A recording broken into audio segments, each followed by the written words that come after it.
4.5 ఏళ్ళలో జగన్ పరిపాలన ఎలా అనిపించింది? నంబర్ వన్గా ఉన్నదండి. మాకైతే ఎట్లున్నదంటే, నేను నా బిడ్డని చదివించే పరిస్థితిలో లేను. ఎందుకంటే నేను హ్యాండిక్యాప్డ్, పని చేసుకుంటూనే నేను రిజైన్ చేయాల్సి వచ్చింది చేయి బాగలేక. ఆ టైంలో జగన్ గారు వచ్చిన తర్వాత నా బిడ్డని ఇంటర్ నుండి డిగ్రీ వరకు ఎలాంటి సమస్య లేకుండా చదివించాను. అంతేకాకుండా ప్రతి స్కూల్కి పోయినప్పుడు పిల్లలు ఇంగ్లీష్ మాట్లాడడం, గవర్నమెంట్ స్కూల్స్లో వాళ్ళకి మంచి భోజనం ఇవ్వడం, వాళ్ళు వచ్చి చెప్పడం. తర్వాత నాకు హ్యాండిక్యాప్డ్ పెన్షన్ నెల ఇంటికి తెచ్చిస్తారు. నేను వెళ్ళబడలేదు అక్కడికి.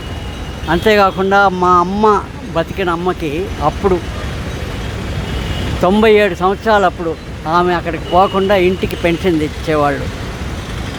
ఆయనే నంబర్ వన్ అండి. అందరికీ సహాయం చేసి ఆయన విధవరాళ్ళకి అందరికీ చేస్తున్నాడు. ఆయన రావాలి, మళ్ళా రావాలి. అదేవిధంగా ఆయన ఎలాగైనా ఓడించాలనేసి పొత్తులతో 3 పార్టీలు వస్తున్నాయి కదా, నిజంగా ఓడిస్తారా? లేదు, నో ఛాన్స్ ఎట్ ఆల్. అలా ఛాన్స్ లేదండి. ఎందుకంటే ఎవరు ఆయన చేసిన పనులు ఎవరు చేయలేదు. ఈరోజు గవర్నమెంట్ స్కూల్స్ చూస్తే నంబర్ వన్గా ఉన్నాయి. బాగు చేశారు, టాయిలెట్స్ బాగు చేశారు. ముఖ్యంగా యూత్కి ఆయన చేసేది ఎవ్వరూ ఇంతవరకు చేయలేదండి. పిల్లల కొరకు ఆయన చేసే పని ఇదే కదా ముందు మన దేశానికి భాగ్యం. పిల్లలందరూ బాగా చదువుకొని పైకి వస్తే అంతకంటే ఏం కావాలండి. తర్వాత ముసలి వాళ్ళకి హెల్ప్ చేయడము, ఇవన్నీ చక్కగా చేశారు.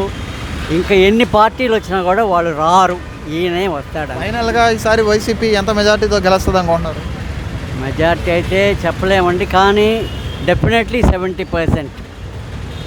ఓకే అండి, thank you so much. It's my pleasure. I love my Jagan sir.